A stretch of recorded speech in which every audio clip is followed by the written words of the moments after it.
La noche antes de mi doctorado, mi esposo me sujetó mientras su madre me cortaba el cabello con unas tijeras y decía, las mujeres no tienen lugar aquí. Entré a mi defensa. De todos modos, lo que pasó cuando mi padre se levantó, los destruyó a ambos. Sentí el metal frío antes de entender qué era. La cocina estaba iluminada. 11:22 p.m. Había ido por un vaso de agua antes de mi última sesión de repaso. 8 años de investigación estaban esparcidos sobre la mesa del comedor detrás de mí, mis notas finales para la defensa organizadas por sección. Ambas memorias USB estaban en el bolsillo con cierre de mi saco, colgado en la silla. Tenía planeadas 3 horas de sueño. Había revisado mi capítulo de metodología 4 veces esa semana. Estaba lista. Entonces los escuché susurrando. Luego, las manos de Hunter estaban en mis hombros. Entonces lo sentí, frío y preciso contra el lado izquierdo de mi cuello. Y para cuando mi cuerpo entendió que eran tijeras, el primer mechón de cabello ya estaba en el suelo. El grito que salió de mí no sonó como mío. Veamos si esto te ayuda a entender tu lugar, dijo mi suegra. Su voz era perfectamente tranquila. La voz de una mujer que ya decidió algo y simplemente lo está llevando a cabo. Luché, pateé, arañé. Hunter me sostuvo más fuerte. Quiero que entiendas algo antes de contarte lo que pasó después. El hombre que me estaba sujetando había celebrado mi primer artículo publicado. Me había llevado a una conferencia en Filadelfia cuando mi auto se descompuso. Una vez le dijo a toda su familia en la mesa que estaba casado con la mujer más inteligente que había conocido. Yo le creí cada palabra. Las tijeras seguían moviéndose. Mi nombre es Celina Herrera. Tengo 33 años y defendí mi tesis doctoral en lingüística aplicada a las 9:15 de la mañana de un martes, usando un saco azul marino, una bufanda prestada y el cabello disparejo que intenté arreglar yo misma en el baño de un motel a las 3 de la mañana con unas tijeras que pedí en la recepción, pero debería empezar antes de llegar a esa cocina. Debería empezar con 8 años y cómo se ven realmente 8 años. Entré al programa de doctorado a los 24 años, siendo la primera en mi familia en hacer un doctorado, lo cual era motivo de orgullo o de ansiedad dependiendo de a qué familiar le preguntaras. Mi investigación se centró en los patrones de cambio de código en entornos académicos bilingües, como los estudiantes cambian entre idiomas no solo lingüísticamente, sino también cognitivamente, socialmente y en términos de identidad cuando se mueven entre el hogar y los espacios institucionales. Era un trabajo que me importaba a un nivel que me resulta difícil de expresar sin sonar como una persona que ha pasado demasiado tiempo en entornos académicos. Importaba. Siempre había importado. Conocí a Hunter Gaines en mi tercer año. Él era ingeniero estructural, tenía un trabajo estable, un sentido del humor seco y una curiosidad genuina por trabajos que no eran los suyos, lo cual en ese momento me pareció notable. Hacía preguntas reales sobre mi investigación, leía los artículos que le daba. Él asistió a una charla que di en mi departamento en mi cuarto año, se sentó en la última fila y después me dijo, con lo que parecía una sinceridad genuina, que yo era la persona más interesante en la sala. Me casé con él a los 28 años. Mi padre, Carson Herrera, no asistió a la boda. Habíamos peleado 2 meses antes y fue una pelea fuerte. Carson había dicho, y no había olvidado ni una sola palabra, que me estaba haciendo más pequeña para encajar en el molde de otra persona, y que un hombre que realmente me apoyara no necesitaría que le explicara por qué mi trabajo era importante. Él ya lo entendería. Le dije que solo aprobaba las cosas de las que podía presumir en las cenas de la iglesia, y que su preocupación era por su propio ego, no por mi futuro. Él no discutió. Él solo me miró por un largo momento con la expresión de alguien que ya dijo lo que tenía que decir y sabe que no fue suficiente. No volví a hablar con él después de eso. 3 años de silencio. Me dije a mí misma que no necesitaba su aprobación. Me dije a mí misma que Hunter era la prueba de que yo tenía razón. Barbara Gaines llegó a nuestro departamento un domingo con 2 bolsas y sin avisar. Hunter me dijo que se quedaría unos días. Lo dijo con el tono de un hombre que informa el pronóstico del clima. Objetivo, indiscutible, sin mucho interés en mi respuesta. Yo tenía mi defensa de tesis en 48 horas. Había estado viviendo con 6 horas de sueño y café del departamento académico durante 2 semanas. Nuestra mesa del comedor se había convertido en una estación de trabajo de investigación, organizada de una manera que solo yo entendía completamente. Secciones impresas en secuencias específicas, pestañas codificadas por colores, 2 líneas de tiempo separadas de mis argumentos trazadas en papel que había pegado en la pared. Bárbara caminó por el departamento y miró la mesa con una expresión que elegí interpretar como curiosidad.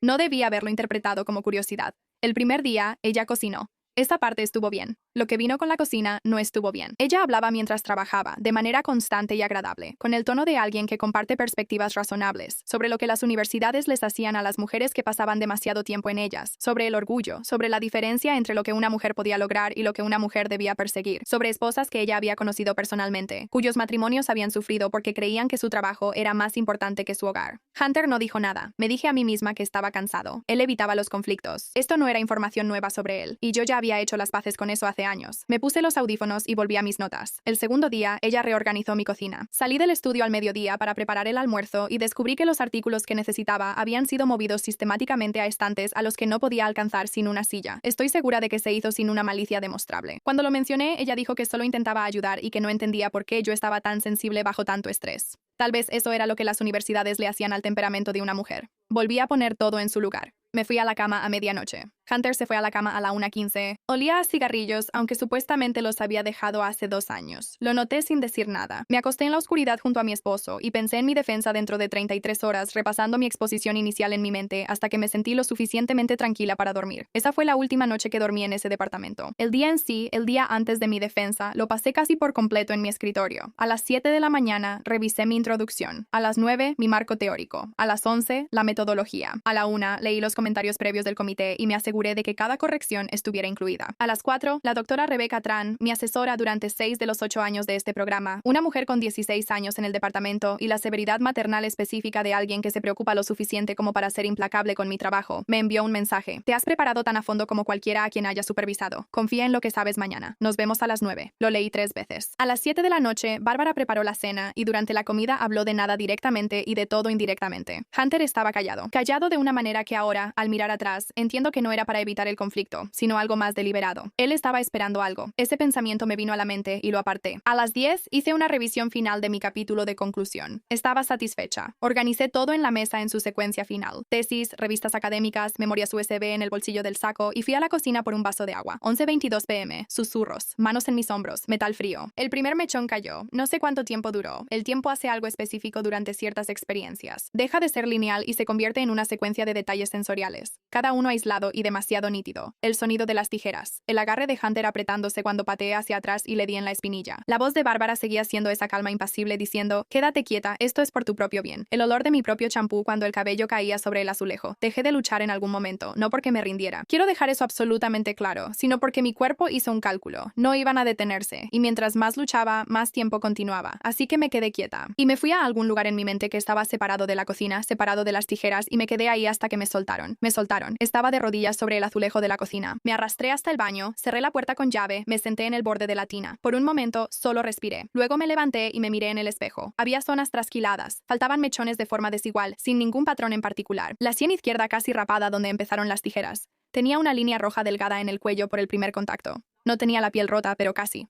Me quedé de pie y me miré a mí misma durante mucho tiempo. Luego regresé al comedor. Recogí mi tesis, mis revistas académicas, mis memorias USB y una muda de ropa del closet mientras ellos se quedaban sentados en la cocina sin decir nada. Salí. No azoté la puerta. Encontré el motel más barato disponible cerca del campus, el Riverside Inn en la calle Charter, $74 la noche, y lo reservé desde el estacionamiento en mi teléfono. Llegué en 12 minutos. Me registré a las 12:08 de la madrugada. El hombre en la recepción me miró y apartó la vista rápidamente, como la gente que no sabe cómo reaccionar ante algo. Fui a la habitación. Me senté al borde de la cama. Me permití 5 minutos para sentir todo lo que intentaba salir a la superficie. La traición, la humillación, el horror específico de ser sometida por la persona con la que se suponía que debía sentirme más segura. Y lo sentí, y fue enorme. Y luego lo guardé en un lugar al que podría regresar después y abrí mi tesis. A las 3 de la mañana, pedí unas tijeras prestadas en la recepción y las llevé al baño para arreglar lo que pude. No soy estilista. El resultado fue imperfecto, pero estaba parejo, en su mayoría, y el peor daño del lado izquierdo podía cubrirlo con una bufanda si tenía una a la mano. A las 6 a.m. me puse mi saco azul marino. A las 8 manejé hacia la universidad. Los mensajes de Hunter llegaron mientras estaba en el estacionamiento. Selina, ven a casa. Podemos arreglar esto. Mamá no quería llegar tan lejos. Tú nos llevaste a esto. Vas a entrar ahí pareciendo inestable. Te van a destrozar. No te humilles. Los leí una vez. Los 3. Luego apagué mi teléfono, no porque no pudiera soportarlos, sino porque no quería que ninguna parte de esa mañana conviviera con lo que estaba a punto de hacer. Iba caminando hacia el edificio de humanidades cuando una estudiante que reconocí me detuvo. Priya Nair, una alumna de segundo año a la que había ayudado como tutora durante una crisis de métodos de investigación el otoño pasado. Una estudiante que se había parado en la puerta de mi oficina y me dijo que estaba pensando en dejar el programa, y con quien me senté durante 2 horas hasta que dejó de pensarlo. Ella me miró, se quitó la bufanda de alrededor de su propio cuello, me la puso en las manos sin decir nada, excepto, tú me ayudaste a no abandonar el año pasado. Por favor, déjame ayudarte hoy. Era azul y gris y suave, y me la envolví una vez y la acomodé en el cuello de mi saco, y por un momento tuve que mirar a lo lejos y respirar. Luego entré al edificio. La doctora Rebecca Tran estaba en el pasillo afuera de la sala de defensa a las 8:55, vio mi cara y se quedó quieta, como alguien que está procesando rápidamente algo que no esperaba. Selina, ella cruzó la distancia entre nosotras en 4 pasos. ¿Qué te pasó? Mi esposo y su madre, dije, anoche pensaron que si me hacían suficiente daño, no vendría hoy. Su expresión pasó rápidamente por varias etapas. La vi detenerse en la furia, controlada, profesional, pero absolutamente presente. Puso ambas manos sobre mis hombros. Entonces vas a entrar en esa sala, dijo, y vas a defender 8 años de trabajo que nadie puede tocar. Y después vamos a denunciar cada detalle de lo que acabas de contarme. ¿Me entiendes? Sí, dije. ¿Necesitas agua? ¿Necesitas 5 minutos? Necesito entrar, dije. Ella asintió una vez. Sostuvo la puerta. La sala de la defensa en nuestra universidad no es una sala grande, pero se siente grande. Paneles de madera oscura. Una mesa larga donde se sienta el comité. Un atril. Una pantalla para proyector. Ventanas que dan al este, lo que significa luz de la mañana. Lo que significa que en un martes despejado de octubre, la sala se llena del dorado específico de principios de otoño. Estaba llena, inusualmente llena. Profesores que reconocí de otros departamentos. Estudiantes de posgrado que conocía por nombre y algunos que no. Al parecer, alguien había avisado porque las filas de sillas que normalmente ocupaba una audiencia modesta estaban llenas. Caminé hacia el atril. Levanté la vista. Primera fila, lado izquierdo, traje gris oscuro, manos entrelazadas en su regazo. Mi padre, Carson Herrera, no había hablado con él en 3 años. Se veía mayor de lo que recordaba y exactamente igual, como suelen verse los padres cuando has estado lejos de ellos por mucho tiempo. Pausa rápida. Si quieres más historias como esta y de mejor calidad, mi Spotify está enlazado en la descripción. Él me miraba directamente y su expresión no era de disculpa, ni de expectativa, ni fingía nada en absoluto. Simplemente estaba presente, completamente ahí. No sonrió, no saludó con la mano. Se levantó en silencio, deliberadamente, sin decir una palabra. Y luego, como una ola que recorría el salón, las personas detrás de él se pusieron de pie. Profesores que había conocido durante años. Estudiantes que habían tomado cursos conmigo cuando fui ayudante de docencia. Una profesora del Departamento de Educación cuyo nombre conocía por citas en mi propia investigación. La doctora Tran al costado del salón, poniéndose de pie. No era un aplauso, no era una actuación. Un salón lleno de personas poniéndose de pie antes de que yo dijera una sola palabra porque sabían lo que significaba que yo estuviera ahí. Me aferré a los lados del atril. Tomé una respiración y comencé. No voy a reproducir aquí toda la defensa. Lo que sí les diré es que nunca he hablado con tanta claridad en mi vida.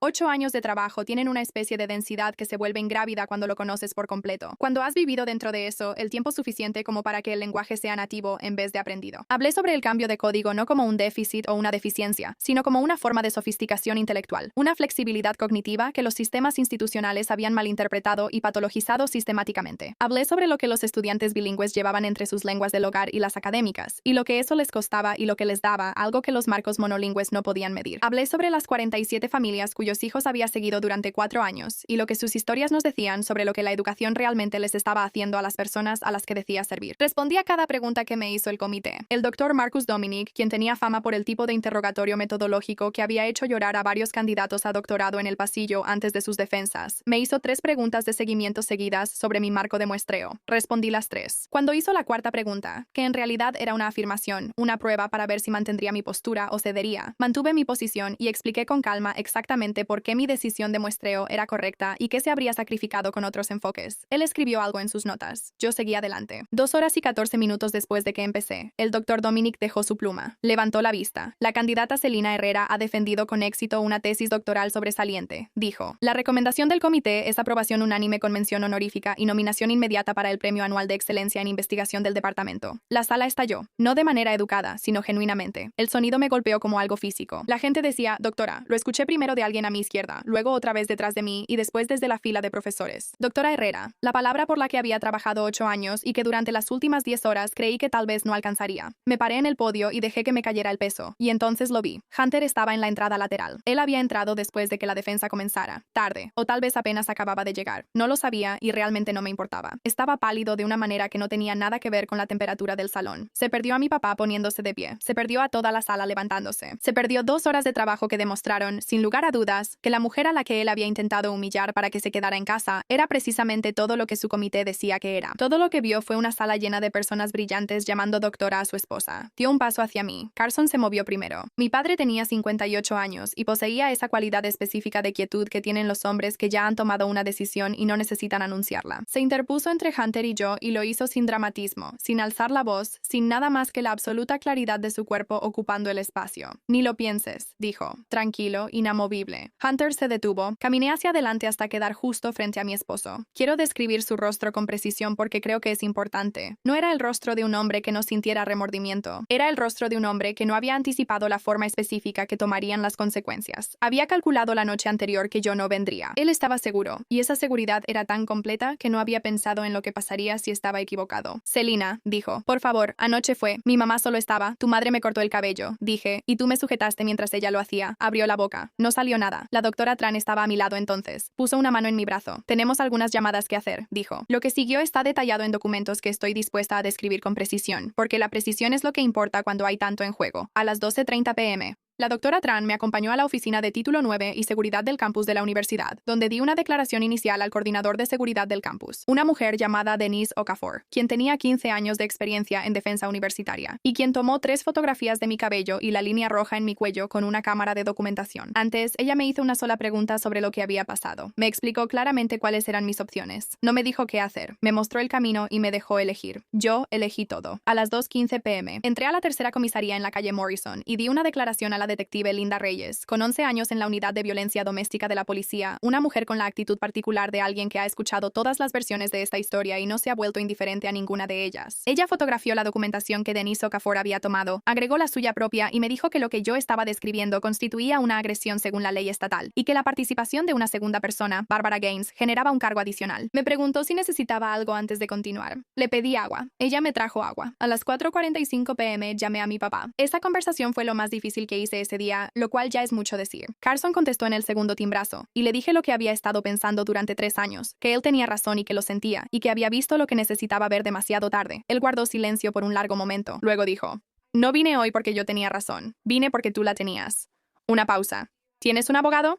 Yo no tenía un abogado. Me llamó de vuelta en 20 minutos con el nombre de Maureen Park, 17 años en Derecho Familiar, especializada en casos de abuso doméstico con complicaciones patrimoniales y profesionales. Una mujer que, al parecer, había representado a 3 colegas de Carson a lo largo de los años y cuyo nombre me dio con la confianza de alguien que pasa una herramienta en la que confía. Maureen Park me llamó a las 6 p.m. Había estado sentada en la oficina de seguridad del campus con una taza de café frío y la doctora Tran a mi lado durante la mayor parte de la tarde. La voz de Maureen era enérgica y segura, y dijo: "En los próximos 3 minutos vamos a presentar cargos penales, una orden de protección de emergencia y la disolución de este matrimonio en una secuencia que proteja tu posición en cada paso. Necesito que me envíes cada mensaje de texto que él te mandó esta mañana antes de tu defensa". Saqué mi teléfono. Tomé capturas de pantalla de los 3. "Selina, vuelve a casa, podemos arreglar esto. Mamá no quería llegar tan lejos. Tú nos empujaste a esto. Vas a entrar ahí pareciendo inestable". "Perfecto", dijo Maureen. "Estos son la prueba A. Hunter y Barbara Gaines fueron acusados de agresión menor en la segunda semana de noviembre. Los cargos se elevaron después cuando Maureen presentó la documentación del detective junto con el informe del título 9 de la universidad y una declaración de la doctora Tran, que ella misma había preparado, 3 páginas, a espacio sencillo, con la precisión de una mujer que ha redactado documentos académicos durante 20 años y sabe exactamente cómo estructurar la evidencia. La abogada de Hunter argumentó que los cargos eran una represalia y que el incidente había sido exagerado. El expediente de la detective Reyes no era un documento que pudiera descartarse fácilmente como una exageración. La orden de protección fue concedida en la primera audiencia. El divorcio se finalizó 7 meses después. Maureen era, como se decía, muy buena en su trabajo. No voy a decirte que el final del matrimonio fue sencillo. No lo fue. 11 años es mucho tiempo, y aunque el final sea necesario y correcto, hay capas debajo de la herida principal. Pequeños duelos, recuerdos específicos, la sensación de darte cuenta de que una versión de tu vida en la que creías no era la versión que realmente estabas viviendo. Ese tipo de confrontación toma más tiempo que una audiencia judicial. Toma más tiempo que una orden de protección. Quiero ser honesta sobre eso porque creo que los finales fáciles para historias difíciles le hacen un daño a las personas que están en medio de las suyas. Pero esto también es verdad. 6 meses después de mi defensa, comencé una beca postdoctoral en el Departamento de Lingüística. Mi premio de investigación venía con un estipendio de $12,000 y una publicación en una revista en la que había intentado publicar durante 3 años. La doctora Tran me presentó en una conferencia en la primavera como una de las académicas más rigurosas y valientes con las que ha trabajado en su carrera. Y cuando te digo que tuve que mirar al techo por un momento para mantener la compostura, no estoy exagerando. Mi papá vino a la recepción de la beca. Nos paramos cerca de la ventana con platos de queso y galletas del departamento y hablamos sobre mi investigación durante 45 minutos. Hizo preguntas reales. Escuchó las respuestas. Al final de la noche, cuando se estaba poniendo el abrigo, dijo: "¿Sabes? Tu mamá habría estado en esa primera fila. Ella había muerto cuando yo tenía 12 años. No había pensado en ella en ese salón. Pensé en ella durante todo el camino de regreso a casa. Estaba en mi escritorio hace 3 semanas cuando encontré un mensaje de voz que no había escuchado, dejado en un número que casi no reviso, de un número desconocido. Casi no lo escucho. Era Hunter. Su voz era cautelosa, de esa forma en que suena a alguien a quien le han aconsejado medir sus palabras. Dijo que quería que supiera que había estado en terapia durante 5 meses, que ahora entendía lo que había permitido que sucediera, y que entenderlo no lo cambiaba, y que no estaba llamando para pedir nada. Él dijo: "Me dije a mí mismo que estaba orgulloso de ti. Creo que te tenía miedo. Creo que esas no son la misma cosa y pasé años fingiendo que lo eran". Escuché el mensaje 2 veces. No devolví la llamada. No porque no lo haya perdonado. Estoy trabajando en eso poco a poco por mi propio bien y no por el de él, pero porque algunas puertas, una vez que las cruzas, solo estaban hechas para cruzarse en un solo sentido. Tenía una tesis que defender. Ahora soy doctora. Crucé esa puerta.